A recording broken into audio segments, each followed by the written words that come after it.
자, 오늘은 맥추절의 영적 의미, 부제목으로 맥추절의 구속사적 의미, 이런 제목으로 말씀을 선포하도록 하겠습니다. 최근 성도들 가운데 보리 농사도 안 짓는데 또 구약의 잔재인데 왜 맥추감사절을 굳이 지켜야 되나? 이렇게 의문을 제기하면서 맥추감사절 무용론을 주장하는 사람들이 간혹 있습니다. 성경을 구속사적으로 해석하려고 또 접근하려고 하지 않고 문자적으로만 성경을 보기 때문에 바로 그런 생각이 들게 됩니다. 결론부터 말씀드리면 성경적으로 맥추감사주일은 반드시 지켜야 됩니다. 오늘 설교 말씀을 듣다 보면 이제는 그 답이 나올 것이라고 확신합니다. 레위기 23장, 그 다음에 민수기 28장, 29장을 절기장이라 그렇게 말해요. 오늘 레위기 23장 2절에는 하나님께서 이 절기들을 나의 절기들 이렇게 말씀하셨는데, 절기란 말은 히브리어는 모에드, 정해진 때라는 뜻이에요. 하나님께서 이 절기들은 다 정해 주셨어요. 우리가 정해서 드리는 것이 아니라 성경에 이미 정해진 대로 우리가 절기를 지키게 되는 거죠. 자, 여러분, 우리는 하나님의 백성이에요. 하나님께서 모세를 시내산에 6번 부르셨어요. 6번 부르셔가지고 3가지를 주셨어요. 십계명 2 돌판, 그 다음에 성막 설계도, 그 다음엔 율법 613가지, 그리고 그 율법 13가지를 가지고 백성들에게 내려와서 선포하라고 했어요. 그래서 모세가 백성들을 모아놓고 이렇게 선포해요. 여러분, 지금까지 우리는 애굽에 종살이하면서 살아왔습니다. 이제부터는 우리는 하나님의 백성입니다. 그래서 하나님의 백성답게 살려고 하나님께서 우리에게 율법을 주셨습니다. 여러분, 우리 땅에 살면서, 대한민국에 살면서 우리나라 법을 따르면 분명히 대한민국 사람이에요. 근데 우리 땅에 근로자로 왔든지 어떤 경우로 왔든지 간에 우리 땅에 살긴 살지만 미국 법을 쓰면 미국 사람이 되고 저지 러시아 법을 쓰면 러시아 사람이 되는 거예요. 여러분이 이 땅에 살지만 여러분과 저는 하나님의 법인 율법, 하나님의 말씀을 따라 살아요. 그래서 우리는 천국 백성인 거예요. 믿습니까? 그런데 하나님의 백성들에게 오늘 본문에 보면 반드시 지켜야 되는 안식일 규례를 먼저 정해 주시고, 그 다음에 유월절, 무교절, 초실절, 오순절, 나팔절, 속죄일, 장막절, 이렇게 7가지 절기를 지켜라, 이렇게 명령을 주시고 있어요. 근데 이 7가지 절기를요, 구속사적으로 해석을 해보면 모두가 예수 그리스도와 연관이 되어 있어요. 유월절, 이스라엘 백성들이 출애굽한 날을 기념하는 절기잖아요. 그 유월절은 유월절 어린 양 되시는 예수 그리스도를 상징하고요, 누룩을 넣지 않고 절기를 지키는 무교절, 무교병을 먹는 절기는 예수님께서 십자가에 죽으셔서 무덤에 계신 때를 상징해요. 그리고 첫 열매를 드린 초실절은 부활의 첫 열매 되신 예수 그리스도를 상징하고요, 오순절, 우리가 칠칠절이라고도 하고 맥추절이라고도 하고, 그 다음에 신약시대는 것을 성령 강림절 이렇게도 말해요. 이날은 성령 강림절이자 예수 그리스도께서 이제는 성령을 보내시겠다고 약속을 하신 그날, 오순절날 성령이 임해서 이 땅에 교회가 탄생한 날이에요. 그날이 바로 맥추절이고 오순절이거든요. 그래서 우리는 이 감사주의를 반드시 지켜야 돼요. 그리고 나팔절은 이제 천사장의 나팔소리와 함께 예수 그리스도께서 이 땅에 재림하시는 것을 상징하는 절기고, 속죄일은 당신의 죄를 이제 피로 말미암아 속죄를 이루고 단번에 이제 지성소로 들어가신 날을 기념하는 절기예요. 그리고 마지막 절 지키는 장막절은 우리가 이 땅에 사는 장막은 임시 장막이죠. 이 장막을 떠나서 영원한 장막, 왕이신 예수님께서 계시는 천국에 우리가 가는 거예요. 그래서 장막절을 그렇게 지키게 되는 거죠. 이렇게 영적, 즉 구속작적 입장에서 볼 때 하나님께서 주실 전기는 예수 그리스도와 밀접한 관계가 있기 때문에 반드시 기억하며 지켜야 돼요. 자, 오늘은 맥주감사주일이 주는 영적 의미에 대해서 살펴보도록 하겠습니다. 첫째로, 맥주절은 교회가 탄생한 절기이므로 반드시 지켜야 돼요. 자, 구약 성경에 맥주절에 대해서 세 가지 명칭을 사용했어요. 맥주절, 오순절, 또 하나가 뭐죠? 칠칠절.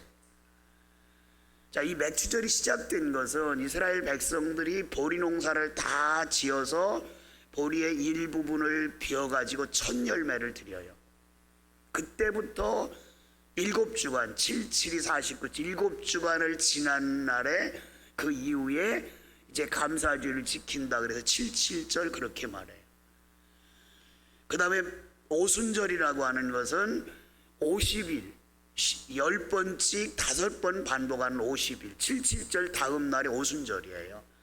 그리고 이날을 맥추감사절로 지켜라, 이렇게 하나님께서 명령을 했기 때문에 이렇게 세 가지 명칭, 맥추절, 오순절, 77절 이렇게 똑같은 의미예요. 그런데 신약시대에 와서 보면 오순절, 즉 맥추감사 주일날 어떤 일이 벌어졌을까요? 사도행전 2장 1절에 보면 오순절 날이 이름에 그들이 한 곳에 모였더니, 그들은 하나님의 말씀을 사모하며 마가 요한의 다락방에 모였던 120명을 말해요. 한 곳에 모였어요. 그랬더니 사도행전 2장 4절에 보면 그들에게 성령이 충만했다, 그렇게 말씀해요. 그래서 바로 이 오순절날 성령이 임하고, 성령이 이 땅에 임하면서 성도들이 회개하고 하나님의 자녀가 되므로 최초의 교회가 탄생한 날, 이날이 오순절날이요 맥주절이에요. 그래서 우리는 이날을 흔쾌히 지켜야 돼요. 오늘 본문은 4절 말씀 보세요. 사도행전 4절 말씀이에요. 그들이 다 성령의 충만함을 받고 오순절날 성령 강림하심으로 이 땅에 주님의 피값으로 세운 교회가 탄생했다, 이렇게 기록되어 있어요. 이 교회를 사도행전 20장 28절에는 하나님이 자기 피로 사신 교회, 이 땅에 우리가 교회가 세워진 것은 그냥 세워진 게 아니에요. 예수님의 피값으로 교회가 세워졌어요. 에베소 1장 23절에는 교회는 예수님의 몸이라 그렇게 말했죠. 그래서 예수님은 교회의 머리세요. 우리는 그의 지체고요. 그래서 교회는 하나의 공동체예요. 머리 대신 예수님과 여러분과 저는 하나예요. 이 땅에 교회가 탄생한 날이 바로 오순절 날이고 맥추절 날이기 때문에 우리는 이 맥추절을 기독교의 핵심이다 생각하고 지켜야 돼요. 누가 뭐라 해도 맥추절은 하나님께 드리는 절기이기 때문에 반드시 지켜야 됩니다. 두 번째는 성회로 공포하고 성물을 드리며 지켜야 돼요. 본문 21절 말씀을 보세요. 이날에 너희는 너희 중에 성회를 공포하고 어떤 노동도 하지 말지니 이는 너희가 그 거주하는 각처에서 대대로 지킬 영원한 규례니라. 자, 본문 21절 말씀을 세 가지 핵심적인 말씀을 주셨어요. 첫째는 성회로 공포하라. 이 성회로 공포하라는 말은 거룩한 모임이 성회예요. 그날로 공포하라는 거예요. 두 번째는 아무 노동도 하지 말고 성회를 지키는 일에 집중해라. 세 번째는 영원토록 대대로 지켜라. 이렇게 말씀을 주세요. 성회를 공포하고 지킬 때 그 다음에 빈손으로 오지 말라. 반드시 성물, 즉 헌금을 준비해서 드려라, 이렇게 말씀해 주고 있어요. 거기에 대한 설명이 16절부터 20절까지 기록되어 있지요. 여러분들이 읽기에 딱딱한 말씀이지만 그 16절로 20절까지 말씀은 우리가 하나님 앞에 성회로 모이고 맥주절을 지킬 때 어떻게 감사 헌금을 준비해서 드려야 되는 그 과정을 자세히 설명하고 있어요. 그래서 그것을 기억하며 잘 지켜야 된다 하는 것을 강조를 하고 있는 거예요. 근데 무교절날은 이스트 누룩 없는 떡을 먹어요. 그 여러분이 맛있게 먹는 빵에 이스트가 안 들어간다면 그 빵이 맛있을까요? 맛이 없지요. 그래서 그 예수님의 고난을 생각하고 출애굽의 고난을 생각하며 무교절은 그 누룩 없는 떡을 먹었거든요. 그런데 이 감사주일은 오순절은 누룩을 넣은 떡을 먹어요. 축제를 즐기라는 거죠. 축제로 지켜라. 이것이 감사주일의 의미예요. 17절 중간부터 보세요. 이는 고운 가루에 누룩을 넣어서 구운 것이요. 그랬죠? 누룩을 넣어서 빵을 구워라는 말이에요. 누룩을 넣으면 부풀잖아요. 그러면 맛있는 거예요. 입맛에 탁탁 입에 들어오는 거예요. 감칠맛이 나는 거예요. 이건 축제이기 때문에 그렇게 지키는 거예요. 우리가 감사주일을 맞이하면 우리 기관들이 이렇게 순번을 정해서 감사주일 음식을 준비하잖아요. 이런 감사주일은 항상 축제적인 분위기 속에 준비해야 해요. 잔치하는 것처럼 준비해야지 그것이 진정한 감사주일의 그 음식이 되는 거예요. 이스라엘 백성들이 그렇게 하나님 앞에 감사를 드렸다는 것을 압니다. 가끔 이렇게 절기를 맞으면 마음에 부담 가는 분들이 있어요. 왜? 하나님 앞에 헌금은 드려야 되는데 내가 넉넉하지 못해요. 근데 여러분 그런 부담을 갖지 마세요. 하나님은 내 모든 형편하세요. 사람이 볼 때는 금액의 차이가 있지만 하나님이 볼 때는 돈의 액수를 보시는 게 아니에요. 과부의 동전 2렙돈을 정말 기맥히게 보는 거예요. 그게 얼마나 귀한 건지 몰라요. 한 오래된 거예요. 오래된 얘기인데 어떤 분이 주일 예배에 안 나오신 거예요. 제가 예배에 안 빠지던 분이 안 나오셔서 너무 궁금하잖아요. 그래서 전화를 드렸어요. 어디 편찮으세요? 왜 못 나오셨어요? 그러니까 나중에 말씀드릴게요. 그리고 더 이상 말씀을 안 하시는 거예요. 나중에 만나서 어떤 계기가 돼서 제가 물었어요. 그때 나중에 말씀드린다고 했는데 그때 그게 무슨 말씀이세요? 예배에 왜 못 나오셨어요? 그랬더니 말씀을 안 하시고 눈에 눈물이 맺힌 거예요. 눈에. 왜 그러실까? 내가 괜히 물어봤나? 그런데 잠시 마음을 가다듬더니 말씀을 하시는 거예요. 목사님이 이걸 이해하실지 모르겠네요. 제가 교회 집사로 봉사하면서 절기날인데 정말 헌금이 없어서 교회를 못 갔어요. 전 마음이 너무 아팠어요. 그분의 생각은 이런 생각일 거예요. 하나님이 만약에 그런 입장을 보신다면 모두가 하나님께서는 용서하시고 받아들이시고 그래도 사랑하시는데 사람을 생각한 거예요. 재정위원들을 생각한 거예요. 재정위원들이 내가 오늘 감사헌금을 안 냈다고 나를 좀 이상하게 보겠지? 제가 마음이 그래서 아팠던 거예요. 우리의 모든 경제 사정은 하나님은 아세요. 사람은 돈의 금액을 볼지 몰라도 하나님은 그렇지 않아요. 그래서 그런데 부담을 갖지 말아야 돼요. 형편대로 드리는 거예요. 하나님 그것을 원하시는 거예요. 마지막 세 번째, 가난한 이웃에게 내 것이 흘러가도록 해야 돼요. 이것이 감사주일의 의미예요. 22절 말씀을 보실까요?